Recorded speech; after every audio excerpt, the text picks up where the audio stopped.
Buenas tardes, mi nombre es Jorge Orlando Cortés Torres y para mí es un gusto compartir con ustedes esta revisión de literatura publicada en diciembre 30 de 2019 sobre un tema apasionante titulado La pandemia de influenza de 1918 y su legado.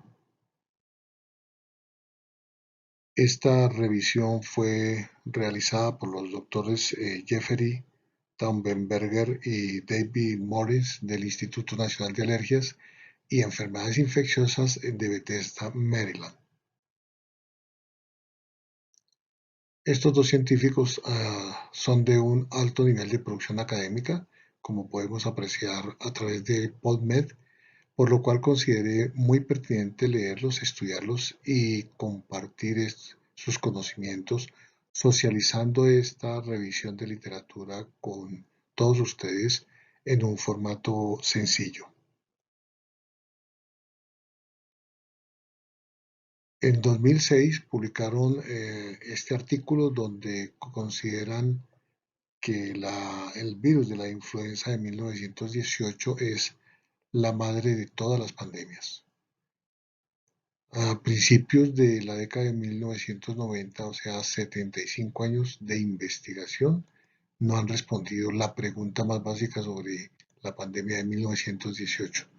¿Por qué fue tan fatal?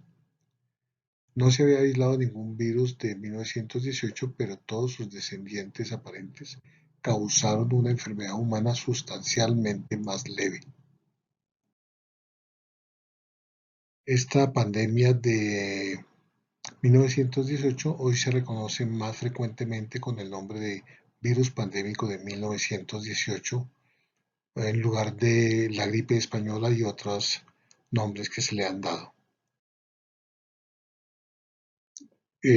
Justo en ese año, el mundo experimentó un desastre natural catastrófico con el inicio de esta pandemia que inicialmente se le llamó la gripe española y que en el término de un año ocasionó millones de muertes.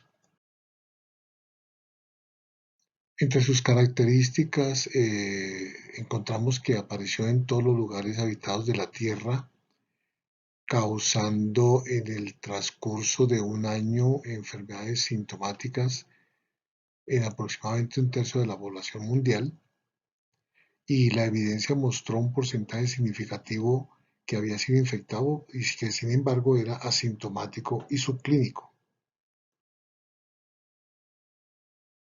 La tasa de letalidad en los Estados Unidos fue del 0,5 al 1%, pero fue mucho mayor en otros países en desarrollo, eh, ciudades congestionadas, llenas de gente y obviamente campos de entrenamiento militar de la Tercera Guerra Mundial.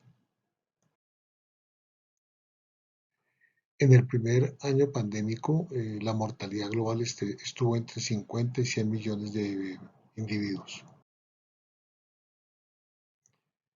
El impacto de este virus pandémico, que ahora se sabe que es un virus de influenza A H1N1, no se limitó a 1918-1919 y por lo tanto se le consideró más como un virus fundador, iniciando una era pandémica que ha continuado hasta nuestros días en una evolución a través de un reordenamiento genético.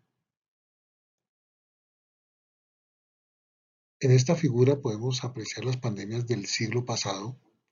La pandemia de la gripe española en 1918 causada por el virus de la gripe H1N1, el virus fundador, lo vemos en las flechas de azul oscuro, y las tres pandemias posteriores, la de 1957, 1968 y 2009, que fueron el resultado de descendientes del virus de 1918 que adquirió uno o más genes mediante un reordenamiento genético. Este virus H1N1 de humanos anteriores a 1957 reaparecieron en 1977, posiblemente por la liberación accidental de una cepa humana más antigua, y dio como resultado una brecha de 20 años de circulación del H1N1, como lo indica esta línea azul.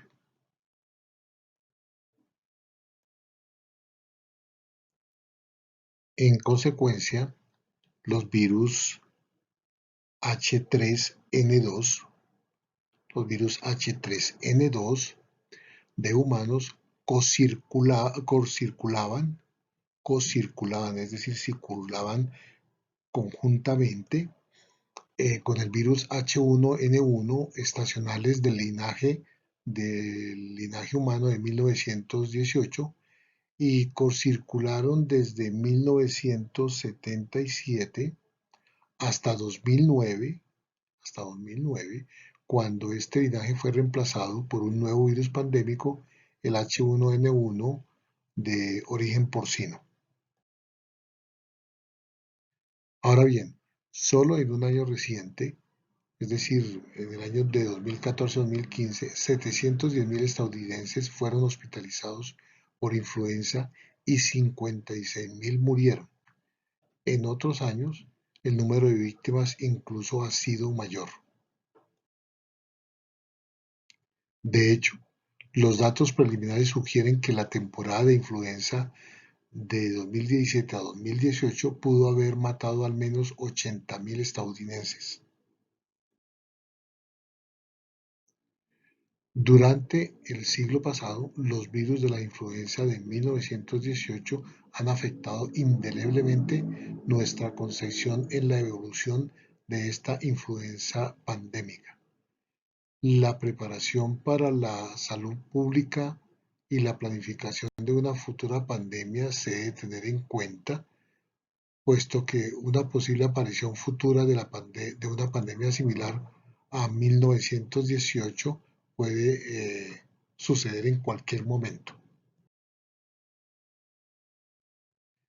Este es el diagrama de un virus de influenza humana en constante evolución. No disminuye con el paso de más de 100 años en los humanos. Ha experimentado pandemias de influenza anteriores durante al menos 500 años y no más.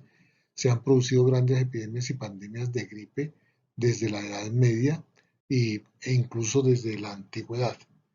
Eh, Consta de 18 subtipos de maglutinina, HA, que va en este diagrama de color azul, y de 11 subtipos de neuroamidasa en el diagrama de color magenta.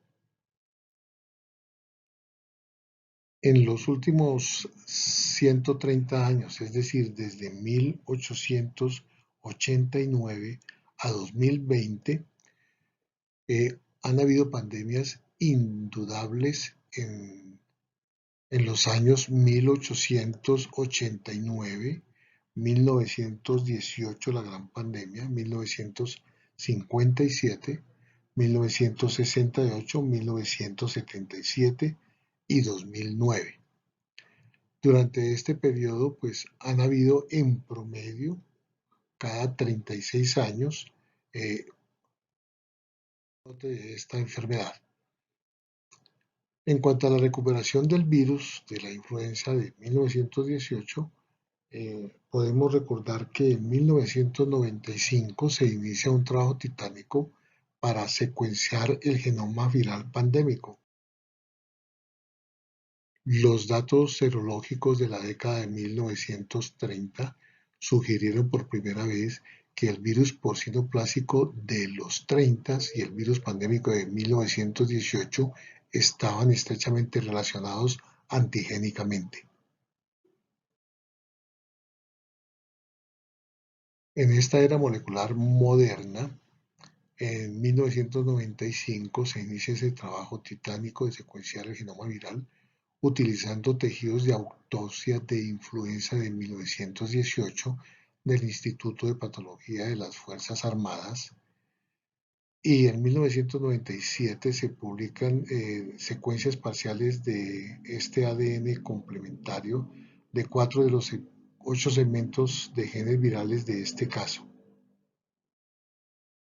En 1999 se identificaron casos adicionales de ARN viral positivo, permitiendo secuenciar de forma completa este genoma. Y después de 9 años de trabajo, se publica el genoma completo de esta enfermedad, de este virus. En resumen, de la década 1995 a 2005, lo que hemos revisado.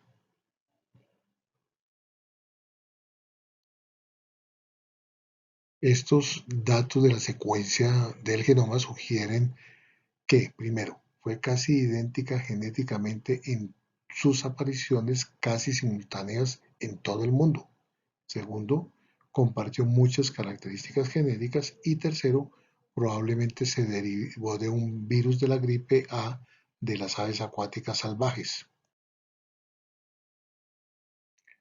Es probable que no sea posible determinar exactamente el origen del virus pandémico de 1918, incluida la aclaración de cómo, dónde y cuándo surgió para iniciar una transmisión pandémica sostenida de persona a persona. Esto en un patrón de en todas las partes a la vez en lugar de lugar a lugar. Puede ser una explicación que las infecciones fatales se mantuvieron por debajo del umbral de detección del exceso de mortalidad, oscureciendo de esta manera epidemiológicamente su lugar de origen, por lo cual se sugiere que este virus pandémico ya se habría sembrado en todo el mundo. Parece muy poco probable, por razones epidemiológicas y biológicas, que un virus que expresa la pandemia del H1H1 con su virulencia inherente haya circulado ampliamente en los humanos antes de 1918. Lo que sí es cierto es que cualquiera que fuera su origen, fue claramente fisiopatológicamente similar a un virus de la gripe aviar salvaje. Ojo, similar. Ahora bien, cuando otros eventos se comparan de cuando ocurre un cambio de huésped del virus de la influenza A de aves acuáticas a mamíferos, sin embargo hay muy poca evidencia de que estos mecanismos de adaptación sean compartidos. Respecto a su patogenicidad, los virus de la gripe aviar A, que expresan hemaglutinina HA del subtipo H1, que son similares a los que existían en 1918, todavía circulan en la naturaleza en la actualidad. Por lo tanto, el virus aviar H1 puede ser capaz de resurgir con un componente genético en un futuro pandémico. De otro lado, los virus pandémicos eh, que potencialmente emergen de los virus de la gripe A de las aves acuáticas pueden traer consigo determinantes preexistentes de virulencia, de patogenicidad para los humanos, expresando una actividad citopática marcada vinculada con respuestas inmunes destructivas, es decir, determinantes preexistentes de virulencia. La unión viral a las células epiteliales respiratorias, que son las células diana para estos virus, está mediada por la unión de la hemaglutinina a los glicanos receptores de los ácidos sálicos. Estos sitios de unión muestran varias mutaciones virales que ocurren naturalmente. Aunque los virus de la influenza de 1918 causó decenas de millones de muertes en todo el mundo, la mayoría de los infectados tenían al menos dos características. Uno, era una enfermedad autolimitada típica de influencia clínica observada hoy. Y dos, se recuperaron rápidamente. En esta placa histológica, en esta figura, se pueden apreciar los antígenos virales de influenza 1918 en todo el tracto respiratorio de los tejidos de una autopsia de víctimas de esas víctimas, incluidas células epiteliales del árbol traqueobronquial, donde observamos las manchas marrón, que es la muestra de una tinción inmunohistoquímica para antígenos virales de influenza. Las complicaciones atienden a usualmente características de infecciones respiratorias que incluyen la bronquitis hemorrágica, el daño alveolar difuso, la neumonía viral y bacteriana y la bronconeumonía. Observamos en esta muestra un patrón de bronconeumonía bacteriana en la figura E, que consiste en una bronquitis necrotizante y bronquiolitis y una infiltración masiva de neutrófilos en los espacios de los alvéolos circundantes. En la placa F podemos identificar cocos grampositivos morfológicamente compatibles con Streptococcus pneumoniae. Aunque se han documentado neumonías virales fulminantes, se debe hacer énfasis en que la gran mayoría de neumonías graves asociadas a la influenza en 1918 se asociaron con infecciones bacterianas secundarias.